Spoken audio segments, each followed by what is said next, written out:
जो रिज़ल्ट आने के बाद अब ज़रूरत महसूस होगी आपके पुराने साथी की, क्या कहना है? नहीं, देखिए,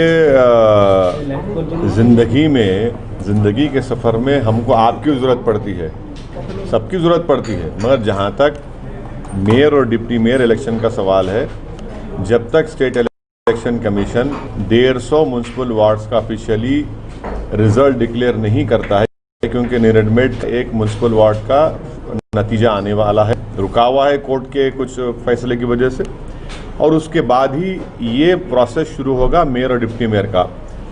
अभी हमारी पार्टी में इस सिलसिले में मैं अभी कोई बातचीत नहीं हुई है। मैं अपने पार्टी के जिम्मेदार एमएलए से, तमाम लोगों से बात करूंगा, और ना टीआरएस से हमारा कोई कांटेक्ट, ना हम उनसे करें ना वो हमसे किए, तो जब ये टाइम है उसके लिए। सर, लेकिन ये आप बात बोलने के लिए कह रहे हैं, लेकिन सबको पता है कि टीआरएस और एमआईएम का वास्ता रहा है, चाहे लोकसभा चुनाव चाहे विधानसभा चुनाव, सपोर्ट करते रहे हैं और बिना आपके बनेगा भी नहीं। इस म्यूनसिपल इलेक्शन में, जीएचएमसी के इलेक्शन में रहमत कई जगह पर हम मुकाबला किए, जैसे 51 सीट्स हम लड़े, एक रहमत नगर था, रहमत नगर में टीआरएस जीत के हम सेकंड आए। हम तो कोशिश की टीआरएस खराने की, वहाँ पर टीआरएस हम हमारे कैंडिडेट खराने की कोशिश की, तो ये बात बिल्कुल गलत है, ये इसमें कोई सच्चाई नहीं है। बीजेपी ने जो इस तरह से जो आश्चर्यजनक जीत बीजेपी की हुई, आश्चर्यजनक, और जो पिछले बल्दिया के चुनाव से देखा जाए, जो इस बार जीत, हमारा 44 जीतना आपके लिए ताज्जुब की बात नहीं है। आपने तो बस कि भाई जितना था उतना अरे भाई, इनका कितना हुआ? 150 लड़े ये लोग, और 36% सक्सेस रेट इनका, स्ट्राइक रेट। हमारा 86% है। ये आपको देखना चाहिए कि अगर हम लड़ लेते 70-80, तो भाई साहब फिर तो सबकी टाई कर दिए थे हम। नहीं, हमेशा आप बीजेपी की मुखालफत करते रहते हैं, रोकने की बात करते हैं। हाँ। लेकिन बीजेपी हैदराबाद में जो कहा जाता है कि आपका शहर माना जाता है, हमारे कॉन्स्टिट्यूंसी में बीजेपी कहाँ जीती? बताइए। हम 44 हैदराबाद में म्यूनसिपल वार्ड्स हैं, 34 हम लड़े, 33 हम जीते, 5 साल पहले भी जीते थे। क्या किया बीजेपी ने? सर्जिकल स्ट्राइक, जिन्ना, अफगानी, रोहिंग्या, वो यूपी के मुख्यमंत्री को लाए, 3 वार्ड हार गए। अमित शाह को गृह मंत्री को लेकर आए, वो आपका घासी बाजार हार गए। अरे इतना रीड मत करिए, ये वक्तिया कामयाबी है, ज़्यादा दिन नहीं चलने वाला है ये। अच्छा, टीआरएस के खिलाफ आप लड़ रहे थे, लेकिन एक सेकुलर पार्टी, जिसको आप सेकुलर पार्टी बोलते रहे हैं, उसकी इतनी ज़बरदस्त हार हुई है, इस पर आपका क्या कहना है?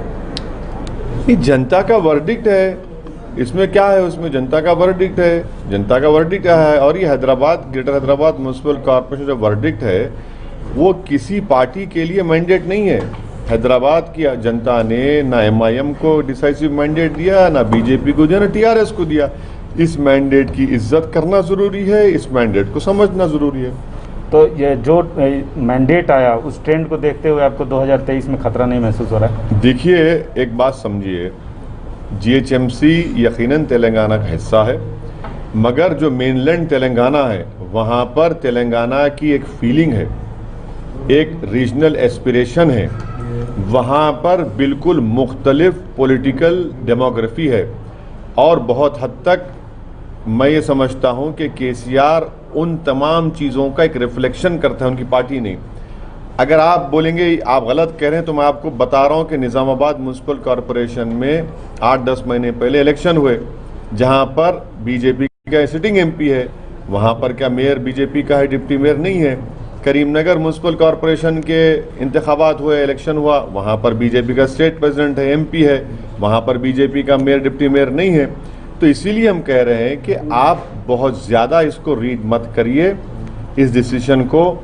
मेरा मानना यह है कि आज भी टीआरएस एक फॉर्मिडेबल फोर्स है मेनलैंड तेलंगाना में।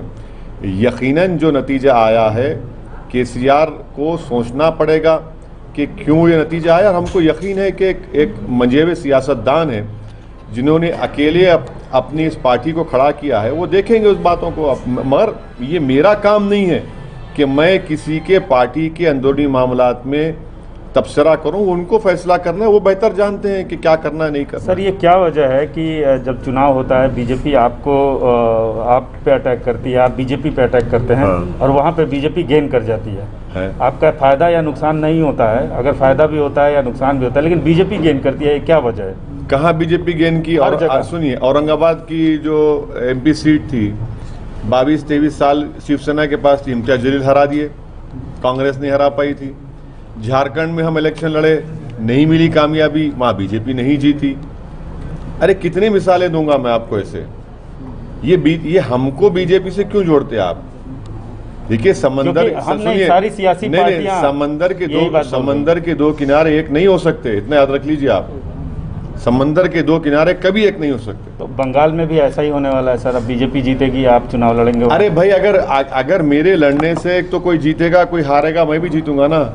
ये कब से हो गया कि भाई आप ये देख कर लड़ी इलेक्शन? मैं भी हारा है, 7 सीट में हार गया, मेरे खिलाफ क्यों मैं बोलूं, शिकायत करूं, मैं छोटे बच्चे की तरह रहूं कि भाई 7 सीट में हार गया, क्यों लड़े मेरे खिलाफ?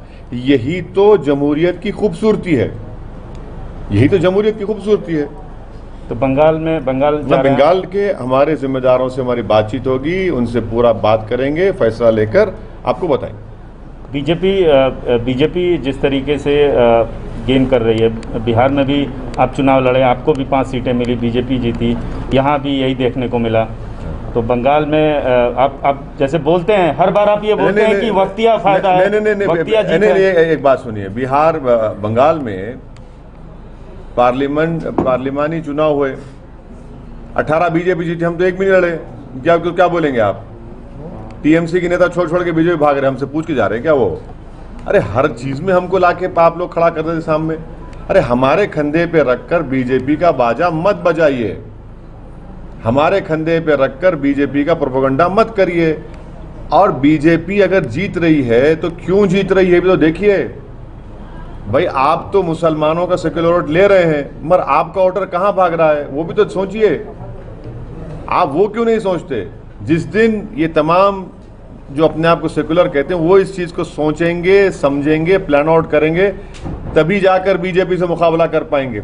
अगर ये दिन रात 24 घंटे से असदुद्दीन ओवैसी और एमआईएम करते रहेंगे तो कोई फर्क पड़ने वाला नहीं है। करते रहिए, आप हमारा नाम लेते रहिए, हम और आगे बढ़ते जाएंगे।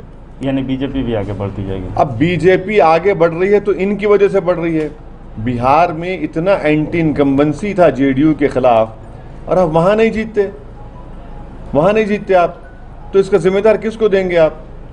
अरे भाई आप नहीं जीत पा रहे तो हमको आप इनकी वजह से, तो ठीक है बोलिए, कोई बात नहीं। सर, हैदराबाद की जनता कब तक उम्मीद करे अपने नए मेयर? अभी तो ये तो प्रोसेस उसका है, उसका एक स्टैट्यूट है, एक्ट है, उसके मुताबिक जब एक्ट आएगा, लॉ आएगा तो फैसला होगा। अगर मेयर एमआईएम के हिस्से में आता है, कोई फैसला नहीं हुआ है हमारी पार्टी में। जब बातचीत होगी, फैसला होगा, जब वक्त आएगा तब आपको बताएंगे। बीजेपी MLA बस